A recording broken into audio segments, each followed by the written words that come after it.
আসিফ নজরুল সাহেব ডেফিনেটলি হোঁচট খাবেন আইন মন্ত্রণালয় চালাতে। কারণ উনি আশরাফ যেটা বলেছেন, উনি কয়জন লয়ার চেনেন, উনি ওনার কিছু ছাত্রছাত্রীদের চেনেন। তো ওনার ছাত্রছাত্রীরাই আর শুধু আইনজীবী না বা বিচারক না, যে ঘাম নিয়ে ছুটবে, এসি গাড়ি না, তার গা থেকে ঘামের গন্ধ আসবে। Who has the physical ability, physical fitness রয়েছে, who can work for 18 hours. আবার একটু মানে সে মনে করবে যে তো আমি দেখলাম একটা কোশ্চেন আসছে, আসিফ নজরুল কেন চুপ করে আছে, কথা কম বলছেন বা চুপ করে আছেন। আমার ধারণা যে শিক্ষকতার জায়গা থেকে, শিক্ষকরা আইডিয়াল জায়গা থেকে কথা বলে, শিক্ষকতার জায়গা থেকে সমালোচনা করা খুব সহজ, কিন্তু when you confront with the reality, সরকার পরিচালনা করা কিন্তু ভেরি চ্যালেঞ্জিং, স্পেশালি এই ধরনের বিপ্লবের পরে থার্ড ওয়ার্ল্ড কান্ট্রিতে। মনে করেন ওনার তো কিছুদিন সাংবাদিকতা করছে এবং এই আইনের শিক্ষক, সো ওনার ওই যে বেটার এক্সপিরিয়েন্স সরকার চালাবার, সেটা তো ডেফিনেটলি ঘাটতি রয়েছে। এবং এইটা একটা সরকার হয়েছে মানে কিছুটা, একটা বলে এনজিওগ্রাফি, আর একটা হলো মোরা আর মামুরা, মানে যে যারা চেনে তাকে এনেছে। আজকে যে চ্যালেঞ্জ তারা ফেস করছে, সবাই তো সবকিছু অভিজ্ঞতা হবে না, কিন্তু যাদের আছে তাদেরকে ইনক্লুড করা উচিত ছিল। আমি মনে করি এটা ক্যাম্পাস আরো অনেক বড় বানানো উচিত ছিল। যেমন রাজনৈতিক ধ্যান ধারণা পোষণ করে কিন্তু রাজনীতিতে অ্যাক্টিভ না, কথার কথা। মনে করেন এরকম বিভিন্ন আদর্শের বা বিভিন্ন ঘটনা আছে, এই ধরনের কিছু লোক who can really deliver and face the challenges, তাদেরকে ইনক্লুড করা উচিত ছিল। এই কোশ্চেনটা একটা সমালোচনা আসছে যে গ্রামীণের একজন ভদ্র মহিলা এবং আরেকজন এনজিওর একজন ভদ্র মহিলা, কোন ক্যাপাসিটিতে তাদেরকে এই অ্যাডভাইজারি অ্যাপয়েন্টমেন্টে নিযুক্ত করা হবে, এটা তো মানুষের কাছে ক্লিয়ার না। ওয়ার্ড দে ক্যান ডেলিভার, যে সময় তাদের নাতিদের নিয়ে সময় কাটাবার কথা, তারা এই চ্যালেঞ্জ, এইরকম যে এই দাঙ্গা বিক্ষিপ্ত একটা সময় যেখানে চাইরোদিক থেকে বসে আছে, এই যে ইন্ডিয়া বসে সমালোচনা করছে, আওয়ামী লীগের যারা পালিয়েছে তারাও নিশ্চয়ই এখন বিভিন্নভাবে নিজেদের ভিতরে ছলা পরামর্শ করছে কিভাবে এটাকে প্রতি বিপ্লব ঘটানো যায়। সেই সময় এই ধরনের একটা সফট একটা advisory committee, how they will accomplish the mission, this is the big question.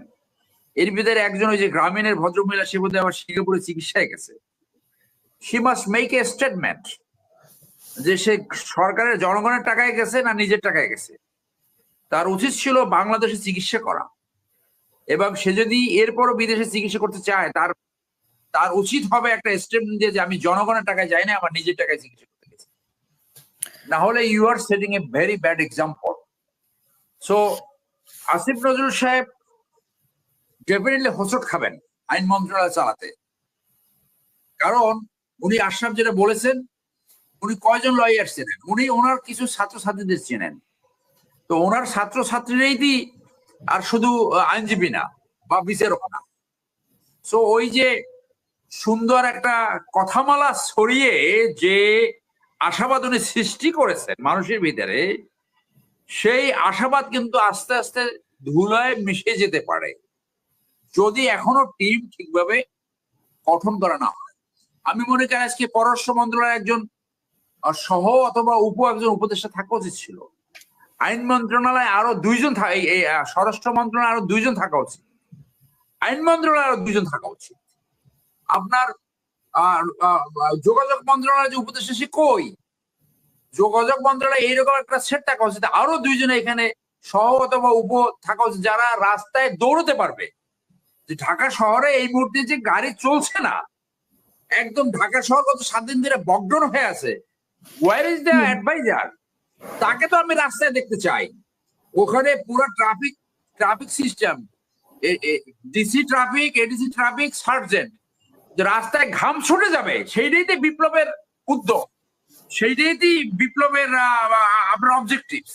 আপনি এখনই যদি এসির ভিতরে ঢুকে গায়ের এখন আপনার তৈল বৃদ্ধি হতে থাকে, যে ওই আওয়ামী লীগের লুটেরা তন্ত্রের মতো একজন ঢাকা বিশ্ববিদ্যালয়ের একজন টিচার ছিলেন, এই পদরে কয়েকদিন আগে খুব বেশি কথা বলতেন।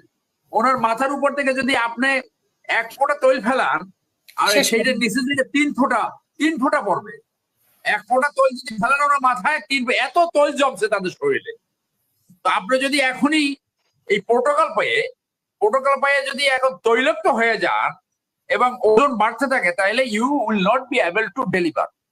এখানে লাগবে এইরকম মানুষ যে ঘাম নিয়ে ছুটবে, এসি গাড়ি না, তার গা থেকে ঘামের গন্ধ আসবে, who has the physical ability, physical fitness রয়েছে, who can work for 18 hours, যেখানে প্রবলেম সেখানে যেতে পারে, সেখানে কাজ করতে পারে। শেষ করবেন প্লিজ। সেই রকম লাগবে। এবং এই যে প্রোটোকল, এই যে প্রত্যেকটা অ্যাডভাইজার মন্ত্রী হইলে এই প্রোটোকলটা কমানো যায় কিনা, মানে এইরকম বিচ্ছিন্ন হয়ে যায়, এইরকম একটা প্রোটোকল করে যে অটোমেটিক বিচ্ছিন্ন হয়ে জনগণের সেন্টিমেন্ট ধারণ করতে পারে না এবং ভুল সিদ্ধান্ত নেয়। এটা আরেকটা রিফর্মস এর জায়গা, যে এই প্রোটোকলটা কিভাবে কমানো যায়, কিভাবে এটা জনবান্ধব, মানে কানেক্টিং উইথ দ্য পিপল রাখা যায়, that is another big challenge. So Asif Nazrul সাহেব সেদিন আরেকজনে ফান করে বলছিল যে ওনার মুখের জৌলুসটা কমে গেল কেন, মানুষ তো ক্ষমতা থাকলে তৈল বাড়ে।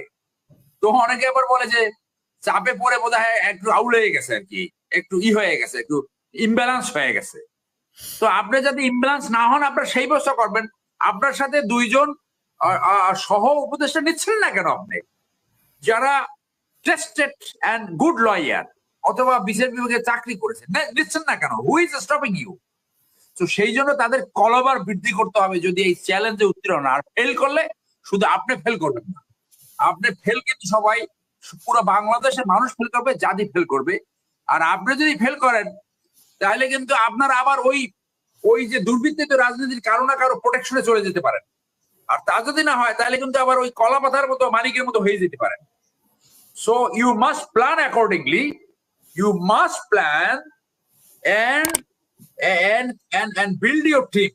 আপনার টিম ওইভাবে গঠন করেন যাতে কোনোভাবে ফেল না করেন, যাতে ইউনূস সাহেব যেটা বলছে যে ফেল করা যাবে না, go with that, maintain that, do that, সেইটাই আমার সাজেশন। ধন্যবাদ। অসংখ্য ধন্যবাদ।